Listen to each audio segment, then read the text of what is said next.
et la Norvège est de l'autre côté de l'eau. Donc évidemment, nous sommes coincés. C'est évident. Bienvenue dans cette Volvo Odyssée, un voyage épique où nous prenons la route vers la Suède, berceau de notre Volvo, qui depuis 40 ans traverse le temps.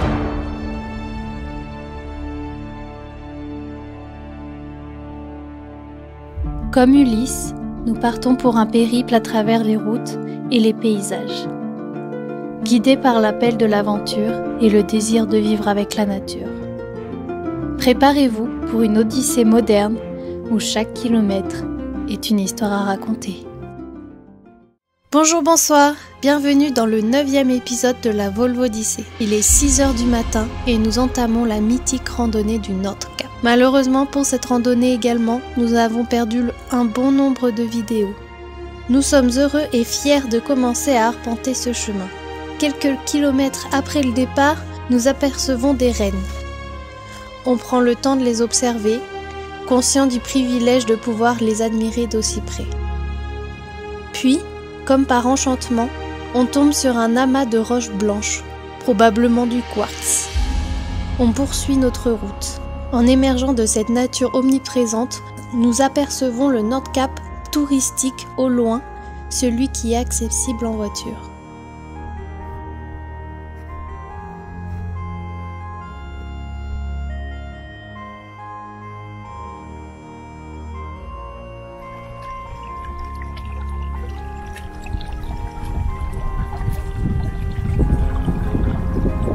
Les derniers kilomètres s'annoncent ardus. Le sentier serpente à travers une pente rocheuse, mais on est presque arrivé.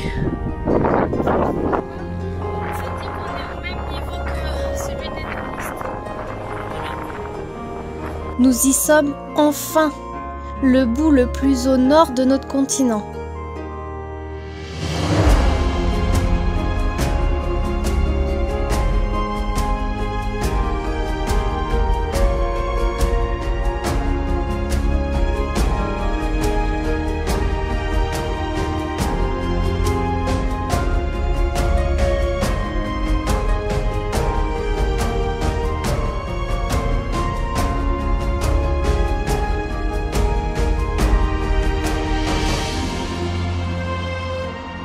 Nous savourons un petit déjeuner face à ce panorama exceptionnel, en contemplant la nature et prenant le temps de vivre pleinement cet instant magique.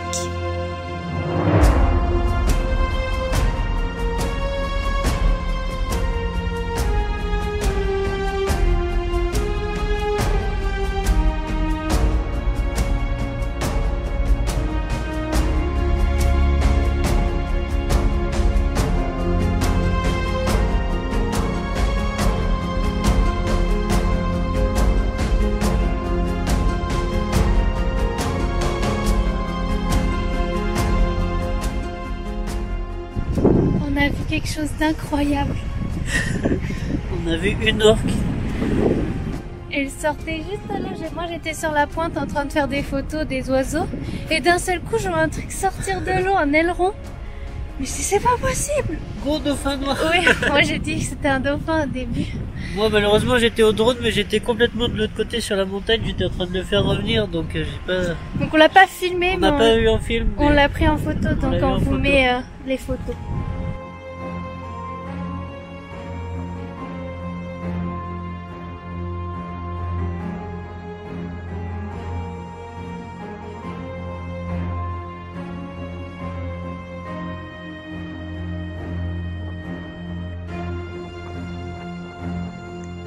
Le retour se fait non sans difficulté. Le vent puissant nous fait face et ralentit notre progression. Chaque pas demande un effort, mais nous restons émerveillés par la beauté brute des paysages qui nous entourent. Nous profitons de ces derniers instants dans cet environnement, gravant dans nos mémoires les images et les émotions de cette aventure inoubliable.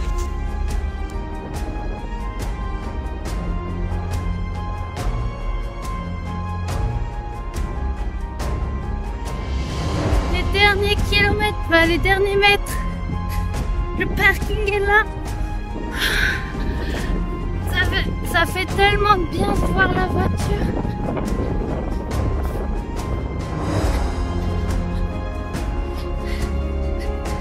C'est assez bien rempli quand même. Depuis qu'on est parti à 6h10.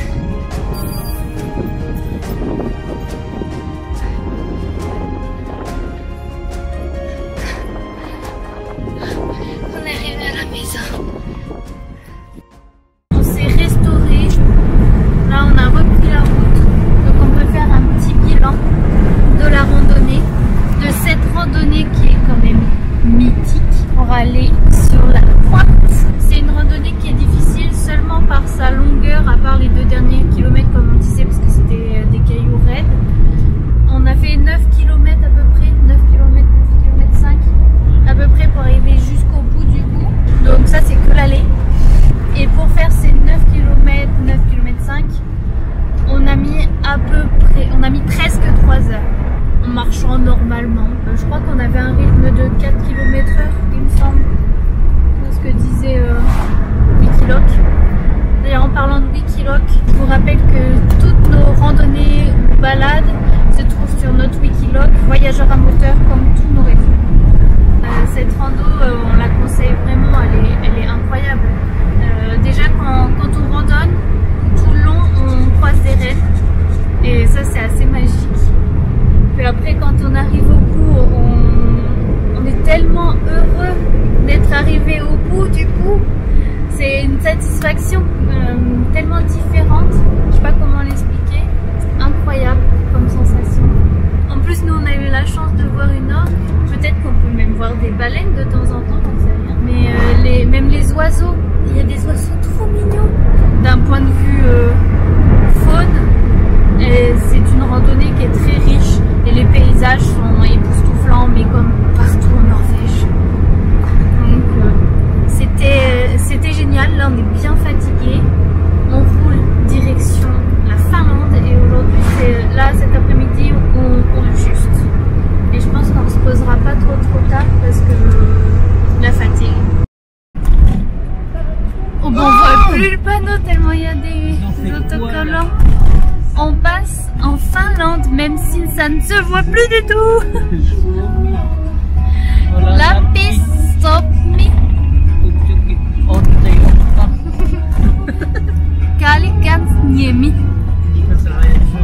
Aïe, cette langue, c'est trop un truc de ouf.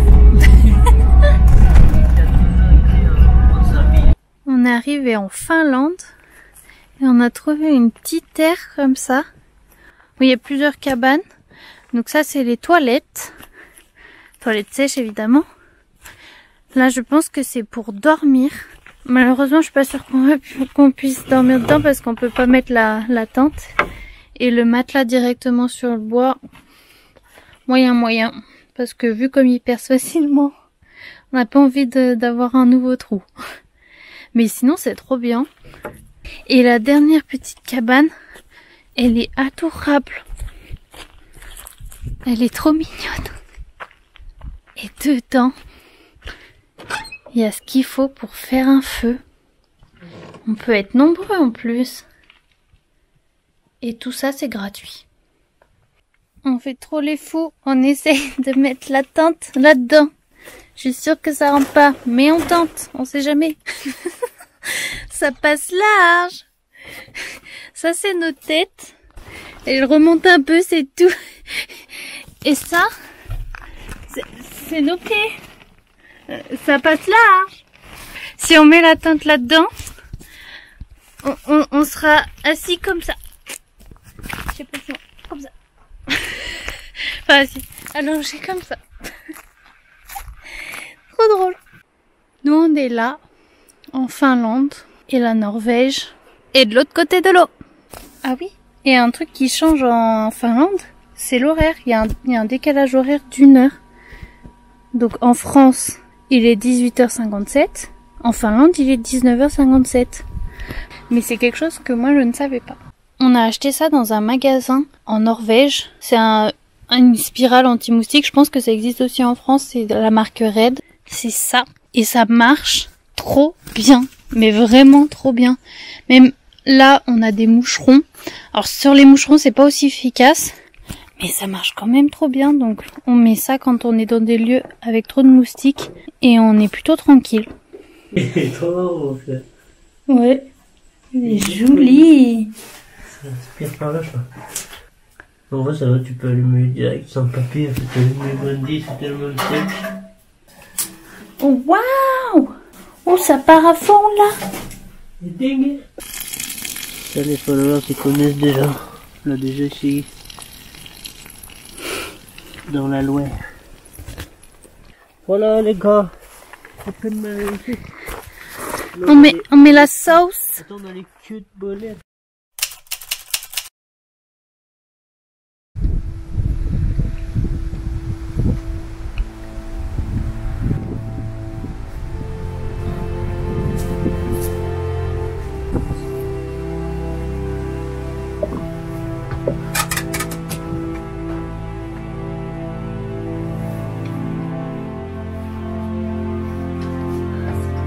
Incroyable cette cheminée en pierre.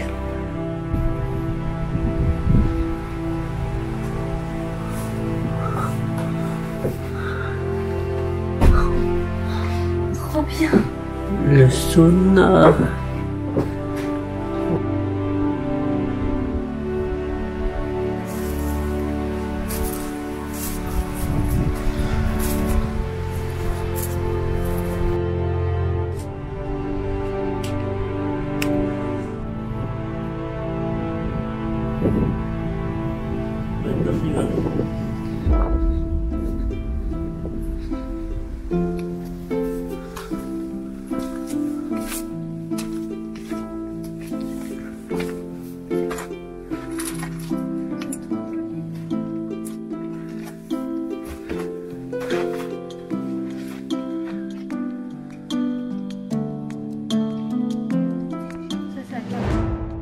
On est allé dans un magasin finlandais ce matin et on a trouvé ça.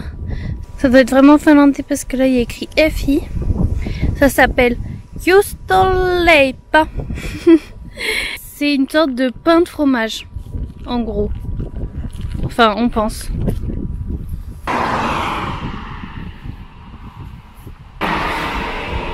C'est fromage caoutchouc. C'est comme du halloumi mais beaucoup moins salé. Oui. Visiblement. Ça n'a pas de grand goût. Non, ça n'a pas beaucoup de goût. On n'est pas loin de la Russie, il y a écrit Mourmansk. Tout au bout de ce lac, c'est la Russie. Hop, la frontière, elle est fermée. Du coup, on voit la Russie de loin. Faut nager un peu. Ouais, faut nager, mais je me risquerai pas à ça, hein, d'aller dans cette eau. Non. Je suis pas sûre que ce soit très bien vu. Oh waouh! La route est en super état, vraiment super. Oh punaise! Punaise. La concentration que ça demande là. Éviter les trous. Dans l'ombre du soleil, on va pas toujours bien en plus.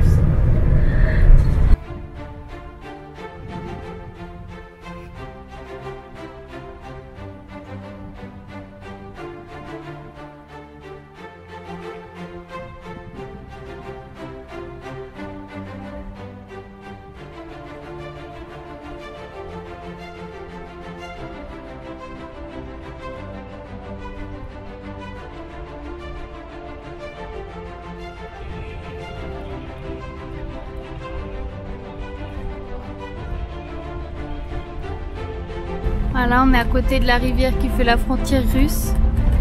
Donc ce que je filme, c'est la Russie.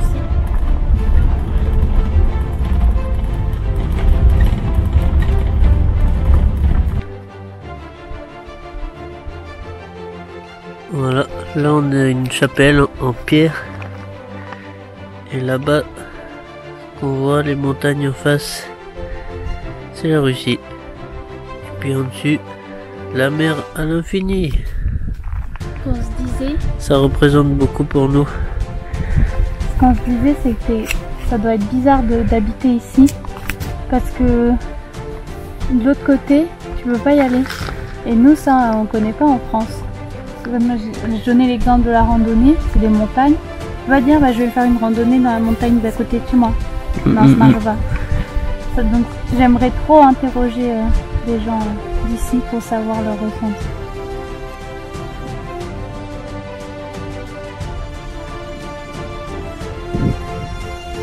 Je pensais pas qu'il y aurait autant de monde quand même. À Grense, Jakobselv. On sait pas que c'était aussi magnifique, hein. À part la chapelle et une belle vue, c'est déjà pas mal, hein. On n'est pas les seuls à être passionnés par la Russie. Non, je pense pas que ça soit une passion pour la Russie, mais plus...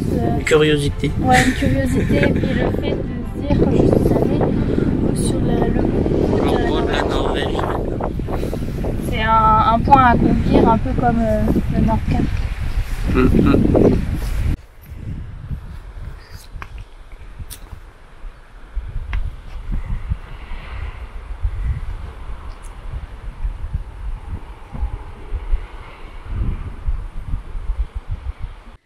Donc après la visite de Grense Jakobselv, on s'est installé juste à côté. Là il y a les maisons du village. Il y en a 3. Voilà, il n'y en a pas beaucoup. Et du coup on est au niveau de la frontière. Donc là il y a un panneau qui nous dit de respecter les restrictions de la frontière. Donc ça veut dire ne pas aller dans l'eau. Et de l'autre côté il y a la Russie. Donc aujourd'hui on dort à la frontière russe et on mange de la purée de pois cassés qu'on a trouvé en boîte là au magasin en Finlande, et on va se faire avec un burger de poisson.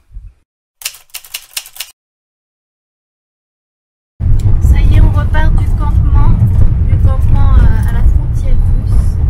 On va s'en éloigner petit à petit et maintenant, à partir de maintenant, on peut officiellement dire on est sur le retour jusqu'à chez nous. Bon, ce retour va durer quand même 2 semaines à peu près. Ah, ce sera un retour assez lent parce qu'on va quand même visiter la Suède. Mais voilà, maintenant le voyage approche de sa fin, malheureusement.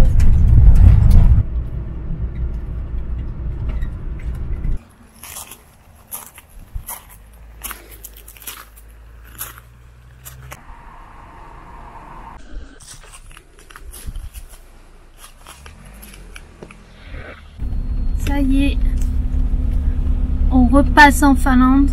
Dernière fois qu'on passe en Finlande. On s'est posé ici pour déjà tremper les pieds dans l'eau, qui est bonne. Et puis pour voir la suite de l'itinéraire. Qu'est-ce qu'on fait après? Parce que hier on pouvait pas le faire, on n'avait pas d'internet. Là on est en Finlande, au bord du lac. Ouais, c'est l'image typique de la Finlande. On s'est bien installé avec nos petites chaises et tout, on est devant le lac, belle vue. Et voilà une galère de plus pour sortir de notre lieu paradisiaque. On était rentré par là parce que ici c'est dur. Et JP a décidé de reculer directement dans le banc de sable. Donc évidemment, nous sommes coincés. C'est évident.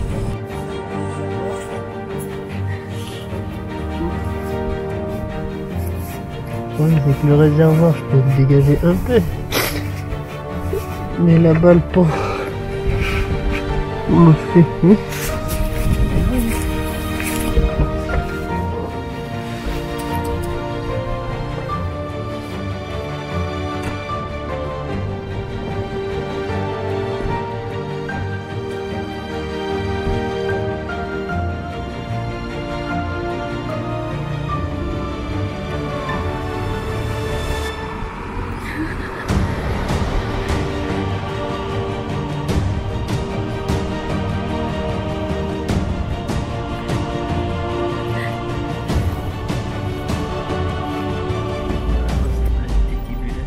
Bon bah, on était plantés. On était plantés dans le sable, comme j'ai montré. On a attendu, enfin toi tu grattais dans le sable et moi j'étais au bord de la route pour bien montrer aussi qu'on pourra arrêter les voitures si besoin. minutes, un quart d'heure, il y a un 4x4 qui passe, il s'arrête sans même que je lève la main. Et il dit, vous voulez que je vous aide? Bah oui, ouais, plutôt ouais. Et il était super sympa, il nous a retiré. On vient de ouvrir le saucisson de Rennes. On goûte ça. Pour voir, pour voir si ça a le même goût que les snacks. Non, c'est meilleur parce que c'est au cochon. Les snacks, c'est du Rennes et du bœuf. Pas mauvais, hein. Ça fait du saucisson un peu plus fort. Bah oui. Saucisson sanglier. Ouais, c'est ça ce que j'allais dire. Ça se rapprocherait presque du saucisson de sanglier. Donc c'est bon. C'est la mer. Oh waouh! Il a pas l'air chiant, mais il est vaguement. On est sur une route à 100. Puis d'un seul coup, ouf, des petits rennes sur la route. Et puis ils sont tranquilles, fait des appels. Tranquille, hein? Ils ont pas peur, hein? Comme il y a beaucoup de toilettes sèches sur les terres de pique-nique, on a un peu galéré à trouver de l'eau et du coup j'ai cherché sur Park4Night pour un point d'eau gratuit et je suis tombée là-dessus où les gens disaient qu'ils remplissaient leur camping-car et en fait, en regardant comme ça, on pense que c'est tout un endroit pour faire son linge parce qu'il y a des bains comme ça. Ici, ça peut être des séchoirs. Et là, il y a un rouleau pour essorer. Alors, je sais pas si c'est vraiment pour essorer le linge parce que je sais pas si c'est très propre. Mais ça pourrait.